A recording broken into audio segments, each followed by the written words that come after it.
warahmatullahi wabarakatuh. Alhamdulillahi rabbil alamin. Wabihi nasta'inu ala umuri dunya waddin. Salatu wassalamu ala ashrafil anbiya wal mursalin Sayyidina wa maulana Muhammadin wa ala alihi wa sahbihi ajma'in, amma ba'du. Dengan melaksanakan ibadah puasa, kita mendekatkan diri kepada Allah. Dengan dekat kepada Allah, maka Allah pun dekat kepada kita. Sehingga dalam hadis qudsi dikatakan, ta'arraf ilallahi firraha ya'rifka fi syiddah. Ingatlah kepada Allah di waktu kamu senang, agar Allah ingat kepada kamu di waktu kamu susah. Yang kita laksanakan kadang-kadang sebaliknya. Waktu susah kita ingat Allah, waktu senang kita lupa Allah. Akhirnya nanti pada waktu kita melarat, kebelangsak, susah dan sebagainya, pertolongan tidak akan datang kepada kita. Benar, ta'arraf ilallah firraha ya'rifka fi syiddah. Ingatlah kepada Allah di waktu kamu susah, ingatlah kepada Allah di waktu kamu senang, agar Allah ingat kepadamu di waktu kamu mendapat kesusahan. Pada pertemuan kali ini secara khusus kita akan membicarakan tentang puasa ini. Kita akan mulai dari yang pertama, puasa sunnah. Sebagaimana yang kita maklum, sunnah adalah satu perbuatan yang apabila kita kerjakan berpahala, tapi apabila kita tinggalkan tidak merupakan dosa. Hanya saja ia merupakan barometer dan ukuran daripada orang-orang yang cinta kepada sunnah itu sendiri. Ada banyak jenis puasa sunnah ini. Yang pertama, puasa sunnah di bulan Muharram. Rasulullah sallallahu alaihi wasallam bersabda, afdalus siyami ba'da Ramadan Syahrullahil Muharram, wa afdalus salati ba'dal faridah salatul lail. Diriwayatkan oleh Muslim dari Abi Hurairah. Puasa yang paling utama sesudah puasa Ramadan tidak lain adalah puasa di bulan Muharram. Dan solat yang paling afdal sesudah solat yang wajib adalah solat pada sepertiga malam yang akhir. Puasa di bulan Muharram merupakan puasa sunnah dan mempunyai nilai yang sangat besar dalam pandangan Allah Subhanahu wa ta'ala. Buat mereka yang mampu melaksanakan puasa sunnah di bulan Muharram ini, boleh melaksanakannya selama 10 hari. Hari yang pertama boleh juga 3 hari saja, atau setidak-tidaknya 1 hari daripada bulan Muharram.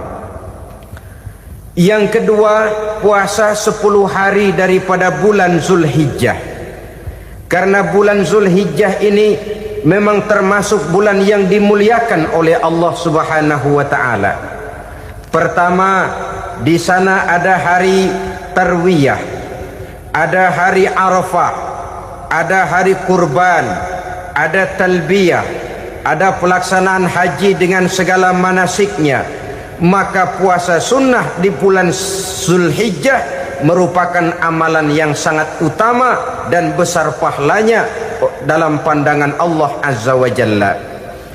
Sebagian ulama menjelaskan, man shoma hazihil ayyam akramahullahu bi asri asya'in. Siapa orang yang melaksanakan ibadah puasa sunnah pada hari-hari 10 di bulan Zulhijjah ini, Allah Subhanahu wa ta'ala akan memuliakannya dengan 10 macam perkara. Saudara, ini keuntungannya. Yang pertama, orang yang puasa di hari-hari 10 bulan Zulhijjah diberikan al-barakah fi umrihi, diberikan keberkahan pada umurnya. Setiap kita ingin memperoleh umur yang berkah. Umur yang berkah itu yang bagaimana? Apa yang jumlahnya panjang? Mungkin. Tetapi yang jelas umur yang berkah ini adalah umur yang bisa dipertanggungjawabkan di hadapan Allah Subhanahu wa taala. Artinya umur yang diisi penuh dengan kebajikan, umur yang diisi dengan segala macam kegiatan ibadah, dan umur yang dengan demikian sungguh pun kita sudah mati, jasad terkubur dalam tanah, nama kita akan tetap hidup, dikenal orang oleh karena kebajikan yang kita kerjakan. Saya kira akan lebih merupakan azab ketimbang nikmat kalau orang diberikan umur panjang tapi hanya untuk menumpuk-numpuk dosa saja. Kan lebih baik mana? Umur pendek banyak pahala, umur panjang banyak dosa. Lebih baik mana? Saya yakin yang paling baik tentu umur panjang banyak pahala. Paling sial umur pendek dosa melulu. Sudah diberikan umur pendek tidak seberapa, dosa berlipat ganda. Itu kalau orang kampung bilang tekor namanya. Rugi. Umur pendek hanya untuk menumpuk-numpuk dosa. Boleh jadi kalau umat-umat zaman dulu, saudara, mereka diberikan umur panjang. Nabi Adam, kita tahu Nabi Adam itu 2000 tahun umurnya. Nabi Nuh 950 tahun. Umatnya ya rata-rata segitu itu. Nah, kalau mereka misalnya punya umur 800 tahun, lalu 200 tahun mereka melakukan dosa, kan masih punya restan 600 tahun untuk taubat. Karena umurnya diberikan jatah panjang. Kita ini oleh Allah Subhanahu wa taala, umat Nabi Muhammad ini umurnya pendek-pendek. Kalau nyontoh Nabi 63 tahun saja. Kalau diberikan 70 tahun umur kita sekarang, itu sudah dapat jatah lebih 7 tahun. Alhamdulillah bahwa Allah memberikan saat-saat, waktu-waktu, tempat-tempat yang punya nilai istimewa, sehingga umur yang pendek ini bisa bernilai panjang, nilai ibadahnya bisa bernilai pahala seperti umat yang berumur panjang dahulu itu. Karena itu manfaatkan umur dengan baik, dan salah satu keberkahan daripada umur akan datang dengan melaksanakan ibadah puasa sunnah. Ini yang pertama. Yang kedua, az-ziyadatu fi malihi, berikan tambahan hartanya, menjadi orang kaya. Kaya apa? Kaya hati setidak-tidaknya. Karena dengan tekun dan rajin melaksanakan ibadah puasa, yang segera tertanam dalam jiwa seseorang merasakan cukup di dalam kehidupan. Itulah dia orang yang paling kaya, orang yang hidupnya paling cukup. Kalau orang sudah merasa cukup dalam hidupnya, maka itulah dia orang yang kaya. Saudara-saudara kaum muslimin rahimakumullah, puasa sunnah memberikan tambahan harta, usahanya berkembang, dengan demikian membawa keberkahan, hartanya makin bertambah, akan menunjang ibadahnya kepada Allah, lebih memantapkan dan membawa ketenangan dalam hidupnya. Itu termasuk berkahnya melaksanakan puasa sunnah itu. Yang ketiga, al-hifzu fi iyalihi, diberikan penjagaan, perlindungan terhadap keluarganya, anaknya sehat, sanak famili dan handai tolannya terjaga dan terpelihara dari segala malapetaka, dari segala mara bahaya, kesehatannya terjamin dan terpelihara. Itu sudah merupakan modal yang sangat besar di dalam kita mengarungi kehidupan. Sebab rasanya sulit untuk bahagia, duit kita banyak sekali, usaha kita selalu mendatangkan untung yang berlipat ganda. Tapi sebentar-sebentar anak kita sakit, yang ampek, yang korengan, yang kena musibah, ndak karu-karuan sakit, berobat sampai jutaan rupiah. Itu kan sudah tidak membawa kebahagiaan. Uang masuk yang begitu banyak jumlahnya, habis akhirnya untuk berobat saja. Sebenarnya hitung-hitung ya seri-seri juga. Usaha berhasil, duit banyak, habis untuk berobat. Lah sama juga saudara-saudara. Jadi dengan demikian, biar duit kita banyak, asal keluarga pada sehat saja, udah enak bener itu. Duit banyak, ekonomi cukup, keluarga sehat, nikmat rasanya menjalani kehidupan ini. Yang kiamat sudah duit kagak barang seperak, keluarga ampek semua. Kiamat sudah. Saudara hadirin yang saya hormati, jadi yang ketiga, Allah memberikan pemeliharaan terhadap keluarganya. Satu kali orang dipelihara Allah, tidak satu kekuatan pun yang bisa mencelakakan. Satu kali orang disengsarakan Allah, tidak satu tenaga pun yang mampu menyelamatkannya. Itulah sebabnya perlindungan Allah, pemeliharaan Allah terhadap diri dan keluarga sangat kita perlukan di dalam kehidupan ini. Dengan melaksanakan ibadah puasa, kita mendekatkan diri kepada Allah. Dengan dekat kepada Allah, maka Allah pun dekat kepada kita. Sehingga dalam hadis qudsi dikatakan, ta'arraf ilallahi firraha ya'rifka fi syiddah. Ingatlah kepada Allah di waktu kamu senang, agar Allah ingat kepada kamu di waktu kamu susah. Yang kita laksanakan kadang-kadang sebaliknya. Waktu susah kita ingat Allah, waktu senang kita lupa Allah. Akhirnya nanti pada waktu kita melarat, kebelangsak, susah dan sebagainya, pertolongan tidak akan datang kepada kita. Benar, ta'arraf ilallah firraha ya'rifka fi syiddah. Ingatlah kepada Allah di waktu kamu susah, ingatlah kepada Allah di waktu kamu senang, agar Allah ingat kepadamu di waktu kamu mendapat kesusahan. Umumnya watak manusia memang kalau sudah dapat susah, ingat kepada Allah. Waktu duduk, waktu berbaring, sambil tidur, dalam segala keadaan Allah disebutnya, Allah dimintakan pertolongannya. Tapi dikala dia berada pada posisi di atas angin, merasa senang, bahagia, Allah terlupakan. Saudara-saudara kaum muslimin, itu yang ketiga. Yang keempat, at-takfiru li sayyiatihi. Orang yang melaksanakan puasa sunnah itu diampuni segala dosa dan kesalahan yang telah dilakukannya. Dan yang kelima, at-tad'ifu li hasanatihi. Diberikan balasan yang berlipat ganda dari segala kebaikan yang dikerjakannya. 1 berbalas 7, 7 bisa berbalas 10, 10 masih berbalas 100, masih ditambah dengan wallahu yudha'ifu liman yasha. Allah melipat gandakan pahala orang-orang yang dikehendakinya. Maka carilah satu kebaikan yang apabila kita kerjakan, dosa akan dihapus dan nilai pahalanya menjadi berlipat ganda. 1 kali kita bekerja, 2-30 bisa kita raih dan kita jangkau. Yang keenam, orang yang melaksanakan puasa sunnah di bulan Zulhijjah, at-tashil li sakarati mautihi. Diberikan kemudahan pada saat menghadapi sakaratul maut. Maut a mysterious problem. Dia adalah pintu yang setiap orang pasti akan memasukinya. Bahwa mati adalah mati, itu semua kita tahu. Tapi hakikat orang pada saat menghadapi mati itu kan berbeda-beda.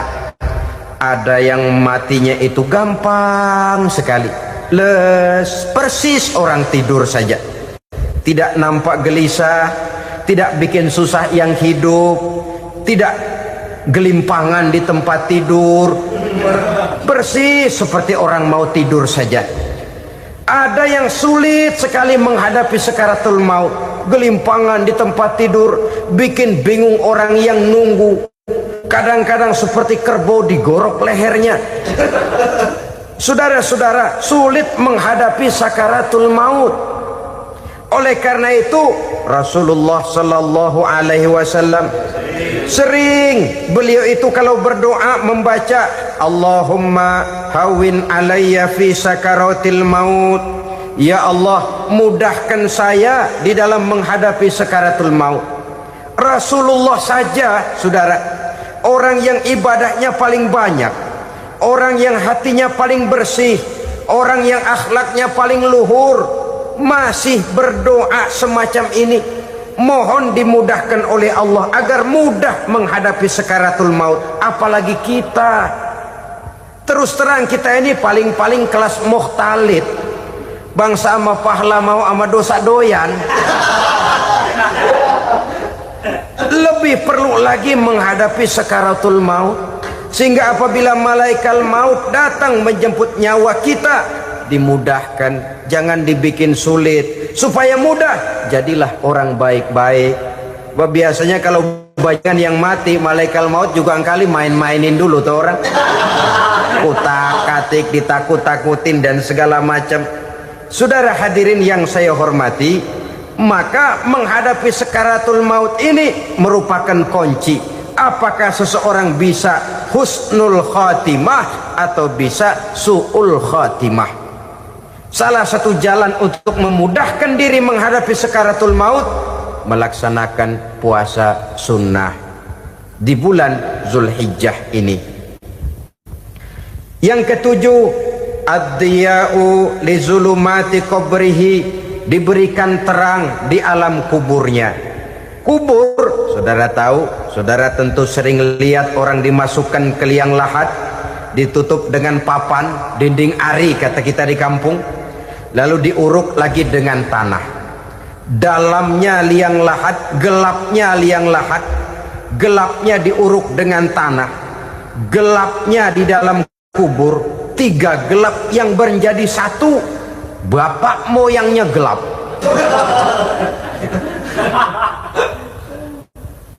Puasa sunnah ini merupakan terang di alam kubur kita nanti.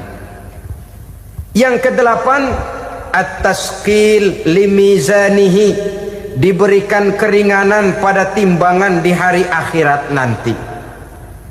Bahwa setelah dibangkitkan dari kubur, setiap kita akan menghadapi perhitungan, akan ditimbang segala macam kebaikan dan segala macam kejahatan yang pernah kita lakukan di dalam kehidupan. Orang yang melaksanakan ibadah puasa sunnah, at-tasqilu limizanihi, diberikan keringanan timbangan hari akhiratnya nanti. Yang kesembilan, an-najah minal bala, diberikan keselamatan dari segala macam bencana. Dan yang ke-10, as-su'ud ala darajatihi, diberikan ketinggian, naik derajatnya, derajat di dunia, lebih-lebih lagi derajat di akhirat nanti. Ini keutamaan yang diberikan Allah Subhanahu wa ta'ala kepada mereka yang melaksanakan ibadah puasa 10 hari di bulan Zulhijjah menurut penjelasan sebagian dari para ulama kita. Jadi setelah puasa Muharram ada lagi puasa Zulhijjah. Kemudian puasa sunnah yang ketiga, puasa sunnah pada hari Senin dan hari Kamis. Apa sumber hukumnya? Diriwayatkan oleh Imam Muslim dari Abi Qatadah, Rasulullah sallallahu alaihi wasallam ditanya tentang puasa pada hari Senin. Kenapa Rasul melakukan itu? Beliau menjawab, zalika yaumu wulidtu fihi wa yaumu bu'istu au unzila alayya fihi. Hari Senin itu adalah hari di mana aku dilahirkan dan hari di mana aku dibangkitkan. Wahyu pertama turun kepadaku pun pada hari itu. Maka sunnah melaksanakan puasa pada hari itu. Adapun hari Kamis, ada hadis yang diriwayatkan oleh Imam Turmuzi dari Abi Hurairah, Nabi bersabda, tu'radul a'malu yaumul isnaini wal khamisi fa uhibbu ay yu'radu amali wa ana sha'im. Disetor amal setiap manusia pada hari Senin dan pada hari Kamis. Maka aku ingin, kata Nabi, agar pada saat amalku disetor itu aku sedang puasa. Jadi malaikat itu menurut riwayat ini mencatat dan menyetorkan catatan amalan seseorang pada hari Senin, hari Kamis. Tiap hari Senin amalan kita disetor oleh malaikat. Catatan terakhir tentu yang sedang kita kerjakan, sehingga yang masuk daftar, saya tinggalkan orang ini, dia sedang puasa, karena naik catatan amalnya pada hari Senin. Kamis diangkat lagi, catatan paling akhir, saya tinggalkan orang ini, dia sedang puasa. Itu makna fa uhibbu ayyurada amali wa ana shaim. Aku senang kalau pada saat amalku disetor, catatan paling akhir aku lagi puasa. Satu keistimewaan. Alangkah celaka tiap amalan disetor kita sedang berbuat jahat. Senin, Kemis, teler, mabok, judi. Tiap amalan disetor, catatan akhirnya saya tinggalkan si fulan lagi teler. Laporan Senin. Kemis laporan lagi, saya tinggalkan si fulan lagi mirit kartu. Saudara hadirin yang saya muliakan, alangkah jeleknya catatan kita. Oleh karena itu sunnah puasa pada hari Senin dan hari Kamis. Ini amalan sunnah, saudara-saudara. Dan oleh karena ini amalan sunnah, sebagian ulama memberikan penjelasan, walaupun lupa niat, kalau sudah malam itu lupa niat, boleh niatnya sudah siang puasa sunnah ini, dengan catatan dari pagi belum makan apa-apa. Malam saudara lupa, tahu-tahu ingat ini hari Senin, dah jam 10, niatlah jam 10 itu, sah puasanya asal dari pagi belum makan apa-apa. Tapi kalau sudah dapat 2 piring baru niat jam 10, itu lain, ngojek namanya. Jadi puasa sunnah yang ketiga, puasa pada hari Senin dan hari Kamis. Yang keempat, puasa jenis sunnah yang keempat, puasa 6 hari di bulan Syawal. Diriwayatkan oleh Imam Muslim dari Abi Ayyub bahwa Nabi bersabda, "Man shoma Ramadhana summa atba'ahu sittan min Syawal kana kasyamid dahri." Barang siapa yang berpuasa di bulan Ramadan kemudian diikutinya dengan 6 hari di bulan Syawal, maka dia seolah-olah seperti orang yang berpuasa 1 abad lamanya. Allahu Akbar. Demikian besar keuntungannya. 6 hari di bulan Syawal sama dengan orang yang berpuasa 1 abad lamanya. Ini fadailul a'mal, saudara-saudara. Jangan diartikan karena memang sudah puasa 6 hari bulan Syawal, Ramadan tahun depannya lantas nggak puasa. Kenapa? Ukurannya sudah 1 abad. Bukan itu pengertiannya. Ini mendorong orang memberikan ganjaran pahala yang sedemikian besar. 6 hari setelah Ramadan, artinya di bulan Syawal. Tidak pada hari pertama Syawal, karena haram hukumnya berpuasa pada hari fitri itu. 6 hari di bulan Syawal. Tinggal lihat yang mampunya saja. Boleh berurutan, boleh tidak berselang-seling, boleh, asal saja jumlahnya 6 hari selama masih bulan Syawal itu. Hari ini 3 hari lagi, 4 hari lagi, diselang-seling atau berurutan, itu juga lebih baik. Puasa sunnah 6 hari daripada bulan Syawal. Kemudian yang kelima, puasa sunnah 3 hari pada setiap bulan. 3 hari pada setiap bulan. Diriwayatkan oleh Imam Bukhari dan Muslim dari Abi Hurairah. Abi Hurairah bercerita, "Ausani khalili sallallahu alaihi wasallam bisalasin." Kekasih saya Rasulullah berwasiat kepada saya, memesankan benar-benar kepada saya untuk melaksanakan 3 amalan yang terpuji. Pertama, siyamu salasati ayyamin min kulli syahrin. Puasa 3 hari dalam setiap bulan. Ini wasiat yang pertama. 3 hari pada setiap bulan. Tidak peduli bulan apa saja, dalam artian ya bulan menurut perhitungan Islam ya. Muharram, Safar, Rabiul Awal, Rabiul Tsani, Jumadal Ula, Jumadil Akhir, Rajab, Sya'ban, Ramadan, Syawal, Zulqa'dah, Zulhijjah dan selanjutnya. 3 hari pada setiap bulan. Tanggalnya tanggal berapa saja? Lebih utama pada yang disebut Yaumul Bid, yaitu hari-hari di mana bulan menunjukkan purnama. Tanggal 13, tanggal 14 dan tanggal 15 pada setiap bulannya itu disunahkan melaksanakan puasa. Itu wasiat pertama, puasa 3 hari pada setiap bulan. Wasiat yang kedua, waraqatai duha, melaksanakan sholat duha sekurang-kurangnya 2 rakaat. Itu wasiat yang dipesankan benar kepada saya, kata Abi Hurairah. Pertama, puasa 3 hari pada setiap bulan. Yang kedua, usahakan jangan meninggalkan 2 rakaat minimal daripada sembahyang duha. Kita tahu sembahyang duha itu sembahyang sunnah di waktu pagi seketika matahari naik sepenggalahan. Sekurang-kurangnya 2 rakaat, sebanyak-banyaknya 8 rakaat. Di antara fadilah atau keutamaan daripada sholat duha ini yaitu menyangkut masalah rezeki dan usaha. Kemudian wasiat yang ketiga, wa an utira qabla an anama. Beliau sangat berwasiat kepada saya untuk sholat witir sebelum tidur. Artinya sholat malam sebagai amalan sunnah di dalam kehidupan kita. Jadi saudara-saudara, dalam hidup ini kita akan selalu berbentur dengan keperluan. Kalau pada satu saat kita sudah sampai kepada tahap berpikir ini keperluan saya, tentu hal-hal semacam ini akan kita kerjakan.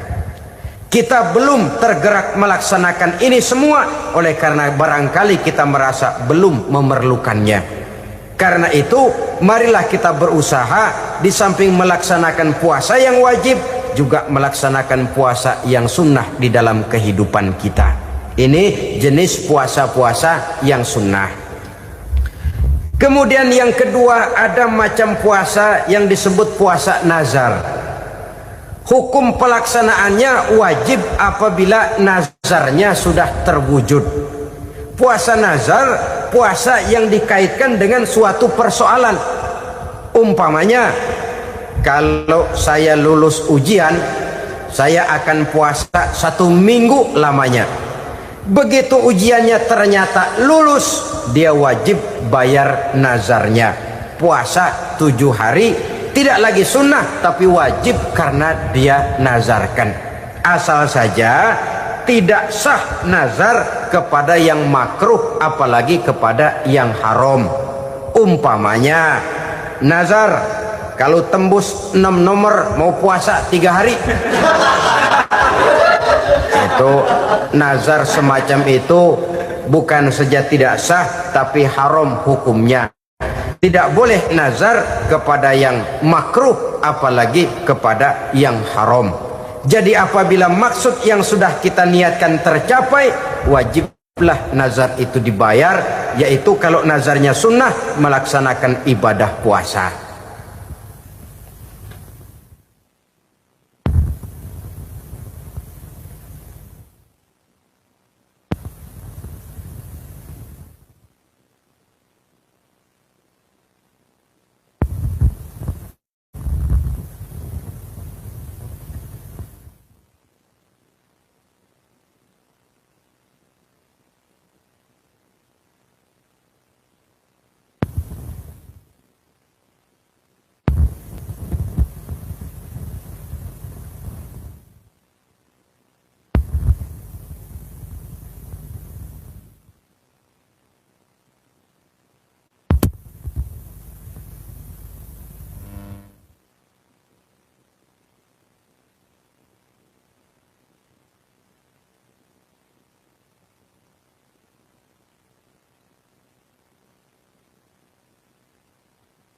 Saudara-saudara kaum muslimin rahimakumullah. Jenis puasa yang ketiga kita kenal dengan puasa wajib. Dan ini kita laksanakan pada bulan suci Ramadan. Tentang teknis pelaksanaan ibadah puasa di bulan Ramadan sudah pernah saya bicarakan pada pertemuan tentang Ramadan dan Idul Fitri. Pada kesempatan ini saya hanya ingin mengajak bahwa di dalam melaksanakan ibadah puasa Ramadan ini, marilah kita mengadakan evaluasi. Kenapa demikian? Barangkali secara jujur, walaupun agak berat, saya masih harus berkata, masih banyak di antara kita umat Islam yang di dalam melaksanakan suatu ibadah terjebak dalam rutinitas ritual. Apa itu rutinitas ritual? Itu bahasa susah. Berhubung saya tidak ingin bicara yang susah-susah, kita bicara yang mudah-mudah saja. Maksud saya, banyak di antara kita umat Islam yang di dalam melaksanakan suatu ibadah itu hanya dengan prinsip asal sekadar gugur kewajiban saja. Akibatnya, sampai sejauh mana ibadah itu berhasil membentuk kepribadian diri kita, kita jarang mengadakan evaluasi dan penilaian. Solat yang penting gugur kewajiban. Puasa yang penting sudah gugur kewajiban. Haji yang penting sudah gugur kewajiban. Maka jangan heran kalau itu yang jadi prinsip, ibadah lantas tidak punya dampak dalam membentuk kepribadian diri. Banyak orang yang rajin sholat tapi munkarnya jalan terus. Sampai kadang-kadang kita bingung, yang sembahyang dia, yang nyolong dia. Puasanya kelihatannya tekun, tapi tidak punya kepekaan sosial. Sama yatim piatu bersifat masa bodoh, sama fakir miskin malah gemes. Tidak lantas tumbuh kepekaan sosial, walaupun dia sudah ikut merasakan tidak enaknya lapar dan haus. Ada juga yang sudah haji 4-5 kali mondar-mandir Jakarta Mekah, tapi gaya hidupnya tetap seperti katak di kolong tempurung, picik, sempit pandangan, dangkal hati, tidak terbuka walaupun sudah melihat Islam dalam skala internasional. Yang dia lihat, yang dia saksikan, yang dia pandang tidak sanggup menggugah dan mengubah jiwanya, tidak bisa mewarnai pandangan hidupnya. Inilah akibatnya kalau ibadah hanya dikerjakan dengan prinsip asal sekadar gugur kewajiban. Hasilnya yaitu tadi, hajinya cuma menang topi putih sama serban. Sholatnya cuma prinsip asal gugur kewajiban. Begitu juga puasanya, begitu juga zakatnya dan ibadah-ibadah lainnya. Bukan tanpa satu maksud. Jikalau Allah Subhanahu wa taala memerintahkan kita melaksanakan ibadah puasa di bulan suci Ramadan, bahkan maksud itu sangat pada penghujung ayat yang memerintahkan kita puasa. Ya ayyuhallazina amanu kutiba alaikumus syiyam kama kutiba alal ladzina min qablikum la'allakum tattaqun. Orang yang beriman diwajibkan atas kamu berpuasa, telah diwajibkan juga kepada orang-orang yang sebelum kamu, la'allakum tattaqun, agar kamu dengan puasa itu menjadi manusia yang bertakwa kepada Allah Subhanahu wa taala. Dengan kata lain, berhasil atau tidak puasa Ramadan kita ini akan nampak takwa kita meningkat atau tidak setelah kita melaksanakan ibadah puasa. Sehingga kalau orang mengatakan Ramadan itu merupakan month of training, bulan latihan, keluar latihan tentu harus semakin naik dan baik gaya kehidupan kita. Jadi tujuan utama daripada pelaksanaan ibadah puasa adalah untuk membentuk manusia yang bertakwa. Nah, Takwa itu kata Imam Qusairi hurufnya ada 4. Ta, qaf, wawu, ya. Masing-masing huruf ini simbol dari pribadi orang yang bertakwa, bina dan dibentuk oleh pelaksanaan puasanya. Mari kita lihat. Huruf ta adalah lambang dari sifat tawadhu, rendah hati. Orang yang bertakwa, orang yang tidak mempunyai sifat sombong. Puasa menanamkan kita kesadaran terhadap kelemahan, terhadap keterbatasan, terhadap segala ketidakmampuan yang kita miliki. Ya Allah, baru sehari nggak kena makan, nggak kena minum, sudah begini lemesnya. Puasa memang, kalau pagi orang masih sehat, masih terdorong oleh sahur, siang masih lumayan, tapi zuhur ke atas biasanya mulai sikap lemah manusiawi, keterbatasan kekuatan biologis itu mulai nampak. Dari sini tanam satu kesadaran. Kalau begitu apa yang mau disembuhkan di hadapan Allah? Kaya, siapa sih orang paling kaya? Ilmu, siapa sih orang paling pintar? Pangkat, siapa sih orang paling tinggi jabatannya? Dari sifat semacam ini lahir introspeksi, rasa mawas diri, timbul sifat tawaduknya, rendah hatinya, tidak melonjak menjadi angku dan sombong lantaran sedikit kemampuan dan kekuatan yang dimilikinya. Lalu untuk sikap yang lebih jauh, terwujudlah, terbentuklah apa yang dinamakan stabilitas temperatur batin. Orang tetap konstan menjaga nilai-nilai idealisme yang pernah dimilikinya. Dia mulai dengan adil, dia berjalan tetap dengan keadilan, dan dia berakhir juga tetap dalam keadilan. Jangan mulainya adil, tengahnya setengah adil, di akhirnya malah zolim sama sekali. Ini tidak punya stabilitas temperatur batin. Kan banyak orang begitu toh. Mulanya benar, belakangan mau benar sendiri. Mulanya sudah rela berkorban buat kepentingan orang banyak, belakangan malah selalu mengorbankan kepentingan orang banyak. Waktu di bawah rajin baca ayat kursi, dapat kursi lupa ayat. Stabilitas temperatur batin, tertipu oleh perasaan seolah-olah situasi dan kondisi sudah serba memungkinkan, sudah serba menguntungkan. Orang yang dibentuk pribadinya oleh pelaksanaan ibadah puasa, dia sadar apapun keberhasilannya, apapun kedudukannya, apapun nilai kekayaannya, itu cuma sebagian kecil sekali dari apa yang ada pada zat Allah Subhanahu wa ta'ala. Hati tidak takabur, sesuai dengan namanya takabur dari kalimat takabbaro ya takabbaru, membesar-besarkan diri. Orang yang suka membesar-besarkan diri, orang yang tidak yakin bahwa dirinya orang besar, lalu dibesar-besarkan dirinya. Sebenarnya itu sudah satu sikap di mana dia tidak percaya kepada diri sendiri. Dirinya sebenarnya bukan apa-apa, cuma ingin dianggap besar, lalu dibesar-besarkan. Takabbur namanya.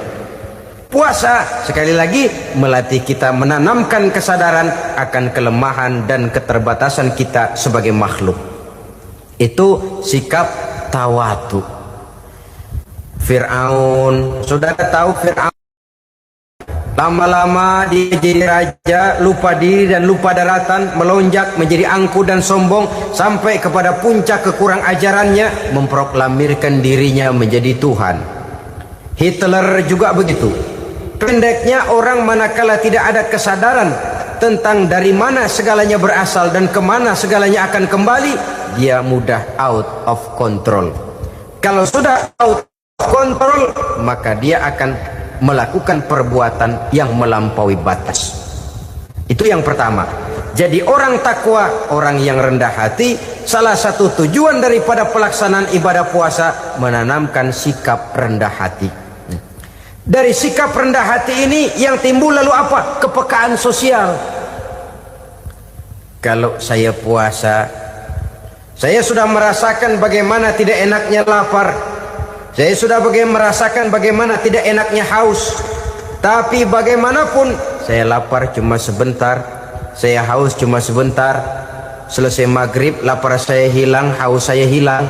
Bagaimana yatim piatu, orang-orang tua jompo yang perlu santunan, orang-orang miskin yang terkapar di kolong-kolong jembatan, yang tiap hari merasakan perasaan seperti ini tanpa tahu kapan hidup dan nasibnya akan berubah. Tidur beratapkan langit, berselimut koran. Kalau demikian saya ini beruntung. Kalau demikian apa yang bisa saya lakukan untuk mereka? Kepekaan sosial ini lalu timbul dalam apa yang orang sekarang namakan solidaritas, kesetiakawanan sosial. Hidup tidak hanya untuk kepentingan diri dan perutnya sendiri saja, tapi mau menolong, mau membantu orang yang memang memerlukan bantuan dan pertolongan itu sendiri. Jangan setelah tahu lapar tidak enak, haus tidak enak, tapi kita tidak mau tenggang rasa, tidak mau timbang rasa. Begini loh tidak enaknya lapar, begini loh tidak enaknya haus. Ini terjadi pada diri saya. Saya masih mampu, masih berbuka puasa. Bagaimana yang tiap hari merasakan seperti ini? Tidak Ramadan, tidak Syawal, tidak Zulqa'dah, tidak Zulhijjah, selalu kelaparan dan kehausan. Dari sana timbul kepekaan sosial. Lalu lahirlah sikap pemurah, dermawan, mau menoleh ke kiri dan ke kanan. Bahkan Al-Quran itu sampai mengancam betul. Ara'aita allazi yukadzibu bid-din fadzalika allazi yad'u al-yatim wa la mendustakan agama. Islam mendustakan Islam. Salat dia tapi mendustakan salat. Puasa dia tapi mendustakan puasa. Siapa mereka itu? Fadzalika allazi yad'u al-yatim. Merekalah orang-orang yang meninggalkan anak-anak yatim. Wa la yahuddu ala ta'amil miskin, dan tidak pernah memberi pertolongan, tidak memerintahkan memberi makan kepada fakir miskin, walaupun dia berada pada posisi dan kondisi yang memang dia mampu. Nah, kalau dia tidak mampu itu lain soal. Dia mampu, dia tahu, dan dia diam saja. Itu termasuk yukadzibu biddin, orang-orang yang mendustakan agama. Berlindung kita kepada Allah, jangan sampai termasuk ke dalam kelompok itu. Yang kedua saudara, huruf takwa itu qaf. Qaf adalah lambang dari sifat qanaah. Qanaah artinya merasa cukup. Puasa melatih kita untuk bersikap cukup dalam hidup. Kalau kita perturutkan menjelang saat berbuka, menunggu waktu berbuka, istilah orang di Jawa Barat ngabuburit katanya, kita menunggu saat berbuka, segalanya saja ingin kita beli, segalanya saja ingin kita minum, semuanya saja ingin kita makan, sebab nafsu sudah begitu berupa, perut sudah sedemikian lapar, kerongkong sudah sedemikian haus, rasanya semuanya saja ingin kita telan.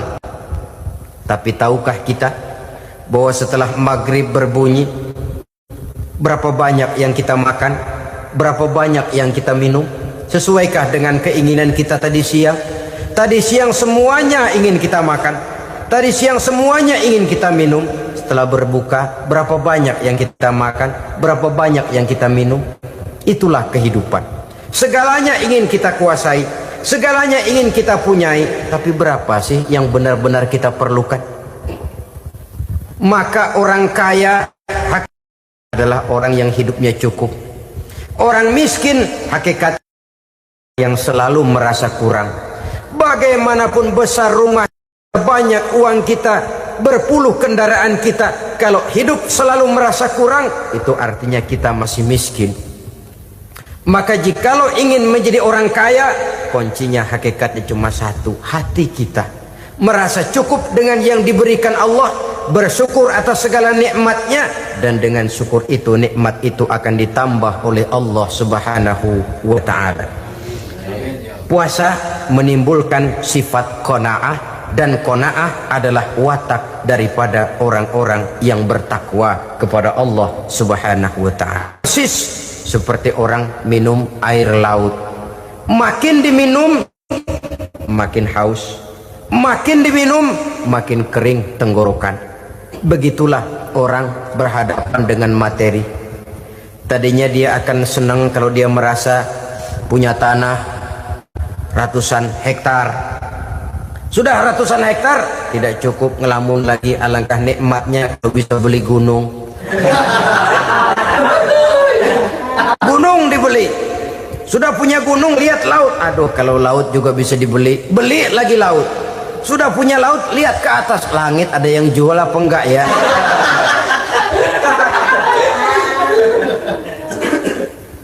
Seperti orang berhadapan dengan air laut yang makin diminum makin membuat kita haus dan makin kering tenggorokan ini. Maka itu harus dihentikan. Sikap untuk menghentikan itu tidak lain adalah dengan sifat qanaah itu tadi. Merasa cukup dengan apa yang diberikan Allah, mensyukuri nikmatnya. Itu yang kedua.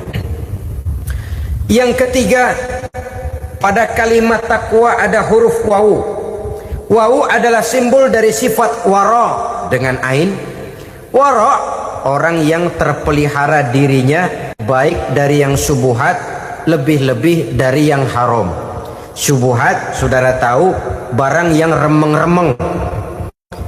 Tapi sungguh pun remeng-remeng, kira-kira prosentasenya 70-30. 70% haram, 30% kemungkinan halalnya. Maka yang subuhat lebih baik dijauhi daripada diambil.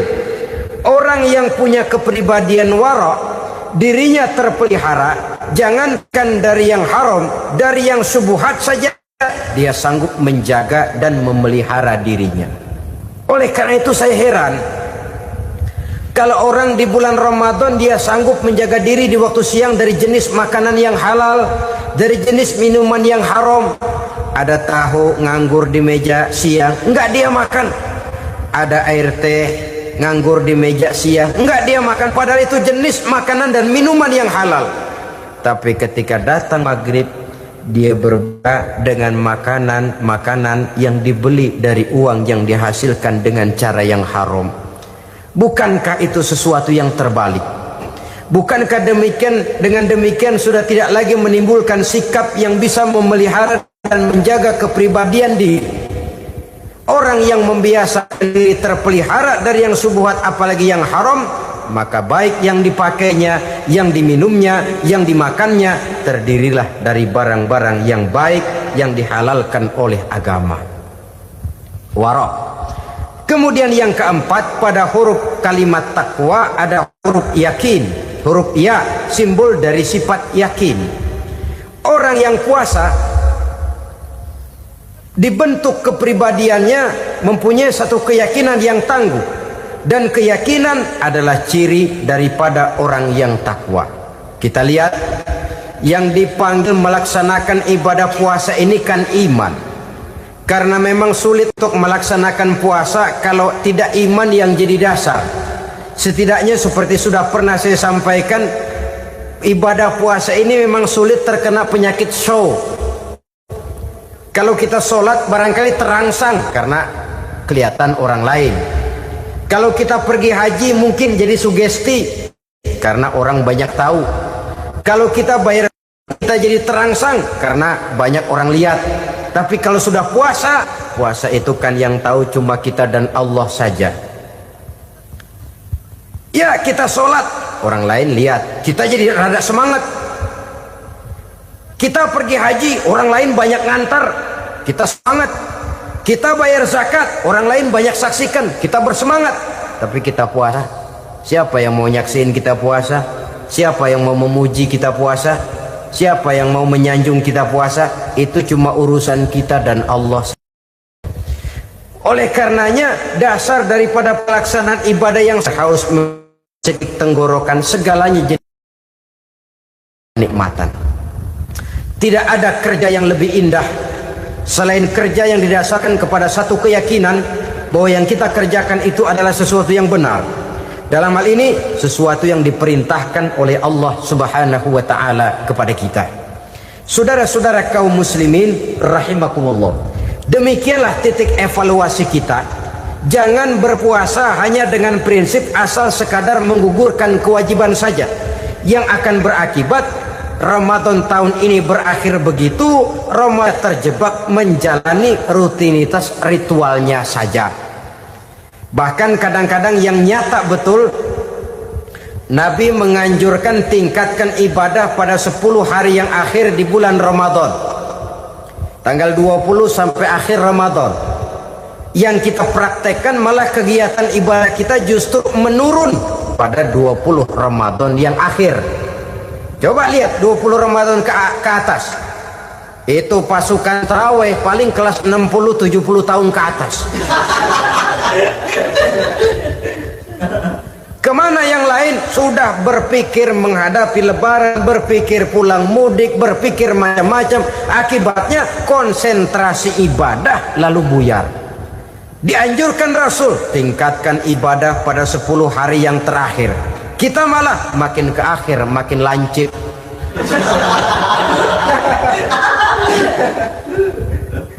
Saudara-saudara kaum muslimin rahimakumullah, kita terjebak oleh sesuatu yang sementara, oleh sesuatu yang bersifat kulit, lalu meninggalkan isinya. Padahal jikalau kita tidak mengisi Ramadan dengan kegiatan ibadah, berarti kita tidak keluar dari Ramadan dengan jiwa yang baru, yang sudah ditempa oleh pengalaman ibadah di bulan Ramadan. Artinya kita tidak kembali kepada fitrah, kesucian seperti saat kita dilahirkan. Lalu kalau kita tidak kembali kepada fitrah, apa yang mau kita rayakan pada Idul Fitri itu? Di mana letak kegembiraan kita?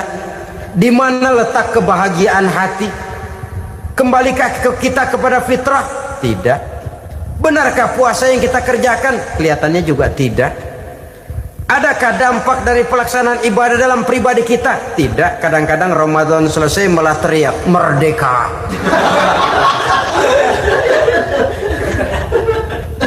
Kalau tadinya Ramadan dia merasa terhalang, mau keluar siang, mau makan siang, bulan puasa, mau minum siang, bulan puasa, mau gandengan, bulan puasa. Ramadan selesai, kibarin bendera, teriak merdeka, lalu kembali merajalela. Saudara-saudara, dampaknya tidak akan kelihatan. Padahal puasa yang baik, la'allakum tattaqun, membentuk manusia yang bertakwa kepada Allah Azza wa Jalla. Nah, sekarang apa kemudahan dan keistimewaan yang akan diberikan Allah kepada mereka yang sampai kepada tingkat takwa ini? Al-Quran menjelaskan, pertama, may yattaqillaha yaj'al lahu makhraja. Barang siapa yang bertakwa kepada Allah Subhanahu wa taala, maka dia akan diberikan makhraja. Makhraja itu jalan keluar dari segala macam kesulitan. Jalan keluarnya ada saja. Menurut ukuran kemampuan dia tidak mungkin, mustahil, tidak bisa, mana mungkin. Tapi pada waktunya ada saja jalan keluarnya. Termasuk jenis yang yaj'al lahu makhraja. Orang yang bertakwa kepada Allah selalu diberikan jalan keluar dari segala kesulitan yang dihadapinya. Siapa sih orangnya yang tidak pernah sulit dalam hidup ini? Siapa orang yang tidak pernah mengalami kesulitan? Tapi kadang orang menilai, itu kelihatannya hidupnya enak aja ya, kayaknya nggak pernah mengalami kesulitan.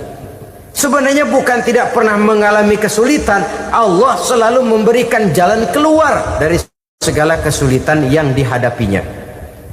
Lah kalau Allah yang memberikan jalan keluar, tentu sangat mudah sekali. Orang yang bertakwa diberikan jalan keluar dari segala macam kesulitan. Satu. Yang kedua, wa yarzuqhu min haitsu la yahtasib. Dia akan diberikan rezeki oleh Allah dengan jalan yang tidak disangka-sangka. Rezekinya datang dengan cara yang tidak disangka-sangka. Gajinya mungkin kecil, tapi penghasilannya gede. Kan itu yang penting. Gaji dan penghasilan kan lain tuh. Boleh jadi gaji kecil, asal penghasilan gede kan nikmat hidup itu. Nah, penghasilan ini ada yang bisa kita perkirakan. Bisa kita perkirakan. Misalnya gaji itu tadi. Kalau saya kerja, gaji saya begini. Ada rezeki yang masuk min haitsu la yahtasib. Tidak kita sangka-sangka. Tidak kita duga-duga, tahu-tahu ada saja rezeki. Datang orang bawa persoalan yang mendatangkan hasil. Sebab rezeki, jodoh, maut memang seperti bayangan. Kita uber-uber dia lari, kita diem dia diem. Kan gemesin itu. Bayang-bayang itu begitu. Kita kejar, dia lari. Rezeki juga begitu. Kita diem, dia diem. Setengah mati yang namanya rezeki kita cari, kita uber. Ngobek sampai ratusan bohong kita kerjain. Tapi memang belum waktunya, ya sulit untuk tembus. Tapi kadang-kadang giliran kita nongkrong di rumah, datang orang bawain rezeki. Itulah yang namanya rezeki. Tapi ini untuk orang yang bertakwa. Kalau tidak punya kredibilitas takwa, jangan lalu pakai ayat ini. Diberikan Allah dengan rezeki dengan jalan yang tidak disangka. Kan ada ayatnya dah, kita mah manteng aja di rumah dah. Ntar juga tuh rezeki datang. Ini fasilitas yang diberikan kepada orang yang wa may yattaqillah, bertakwa kepada Allah, yarzuqhu min haitsu la yahtasib, diberikan rezeki dengan cara yang tidak disangka-sangkanya. Maka kadar ketakwaan jangan membuat kita buruk sangka. Tuh orang ya nggak kemana-mana, duitnya ada aja. Kalau dia takwa, Allah berikan jalan keluar. Yang lantas ngelihat kiai orangnya ahli ibadah, ilmunya tinggi, akhlaknya luar biasa, takwanya tinggi, rezekinya lancar, lalu husnuzon nih kiai nggak kemana-mana, duitnya banyak, miara tuyul kali ini. Itu termasuk jaminan Allah yang masuk kategori min haitsu la yahtasib. Yang ketiga, yaj'al lahu min amrihi yusra, dimudahkan segala urusannya. Dimudahkan segala urusannya. Kemudian yang keempat, yukaffir anhu sayyiatihi wa yu'azzim lahu ajra, diampuni segala kesalahannya dan dibesarkan pahala kebaikan yang dikerjakannya. Maka mudah-mudahan puasa yang kita kerjakan mengantarkan kita kepada ketakwaan kepada Allah, dan takwa membuka janji Allah kepada kita di dalam kehidupan ini. Bapak-bapak, ibu-ibu, saudara-saudara kaum muslimin rahimakumullah. Di dalam kehidupan kita sebagai seorang muslim, minimal 5 kali dalam sehari semalam kita mendengar seruan untuk mendirikan solat yang disebut azan. Ada kalimat menarik di dalam kalimat azan itu, yakni seruan hayya 'alal falah, marilah menuju kepada keberuntungan, marilah meraih kemenangan. Seruan ini adalah kecenderungan dari setiap manusia, apapun warna kulitnya. Artinya setiap orang dalam hidup selalu ingin meraih dan mencari kemenangan.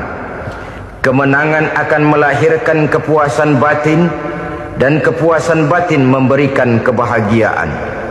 Sedangkan kekalahan melahirkan penderitaan batin, dan penderitaan batin menjerumuskan seseorang di dalam berbagai bentuk kerugian. Jikalau inilah seruan azan, maka masalahnya ialah apa yang menyebabkan kita meraih kemenangan.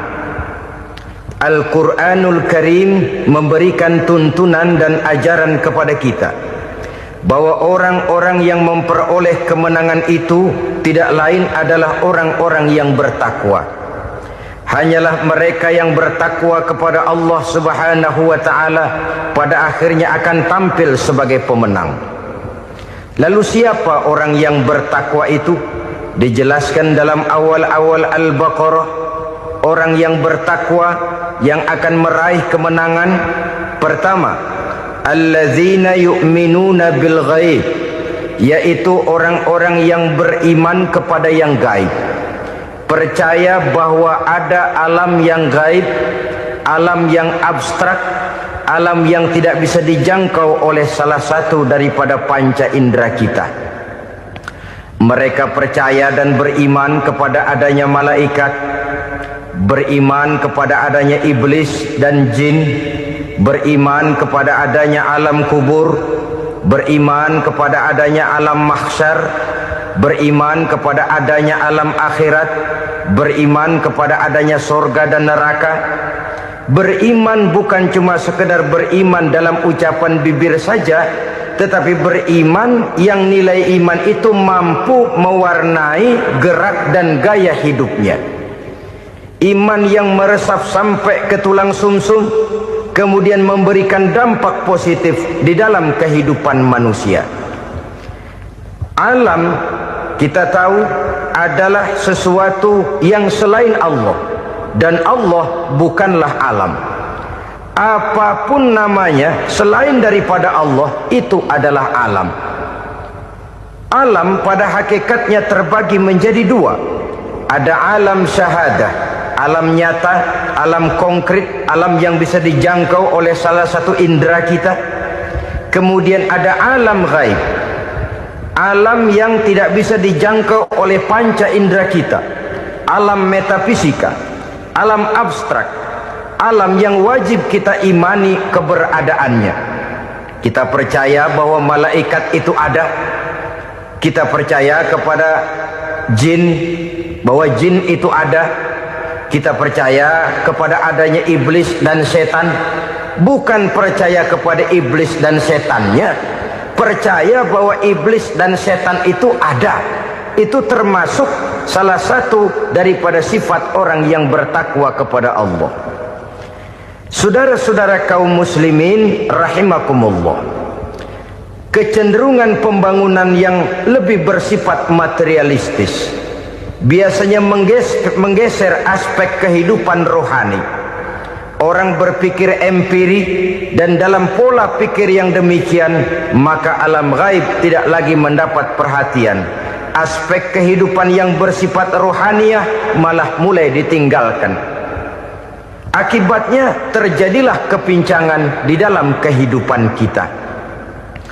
Pernah ada satu pengalaman pribadi dalam perjalanan kembali ke tanah air. Dalam pesawat di sebelah kanan saya duduklah seorang Jerman, namanya Heiner Simonsen. Iseng saya ajak kenalan, saya ajak ngobrol, saya tanya dia. Saya bilang, Mas Heiner ini, kalau pesawat yang kita tumpangi ini jatuh ke